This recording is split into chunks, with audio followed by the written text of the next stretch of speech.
లేత గులాబీ రంగులో కనిపించే అమ్మ ముఖాన్ని చూడటం అలవాటైన వారికి అమ్మ భౌతిక కాయాన్ని చూసినప్పుడు నోట మాట రాలేదు. పెదాలు రెండు విడదీసి ఉండడం, ఆస్పత్రిలో 74 రోజుల పాటు చేసిన పోరాటం తాలూకు అలసట స్పష్టంగా కనిపించాయి.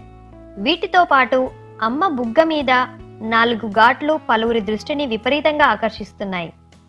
మిగిలిన భాగమంతా పెద్ద మార్పులేమీ లేకున్నా 4 రంధ్రాలు ఎందుకు ఉన్నాయి, అమ్మకేమైంది, ఇలాంటి సందేహాలు వ్యక్తమయ్యాయి. దీనికి సంబంధించిన ఫోటో సోషల్ మీడియాలో చక్కర్లు కొడుతుంది. అమ్మ బుగ్గ మీద ఉన్న ఈ రంధ్రాలు ఏమిటన్న విషయాన్ని వైద్యుల్ని ప్రశ్నిస్తే వారు ఆసక్తికరమైన విషయాన్ని చెప్పుకొచ్చారు.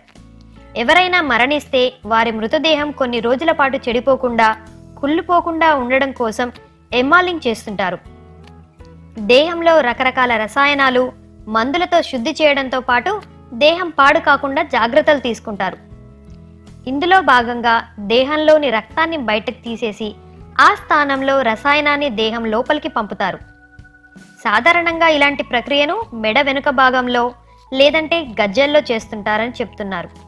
కొందరి వైద్యుల అభిప్రాయం ప్రకారం ఆ 4 రంధ్రాలు ఎమ్మాలింగ్ రంధ్రాలుగా కొందరు అభివర్ణిస్తుంటే, మరికొందరు మాత్రం అలాంటిదేమీ ఉండదని, ఇతర చికిత్సల సందర్భంగా ఏమైనా అలా జరిగి ఉంటుందా అన్న ప్రశ్నలు వస్తున్నాయి.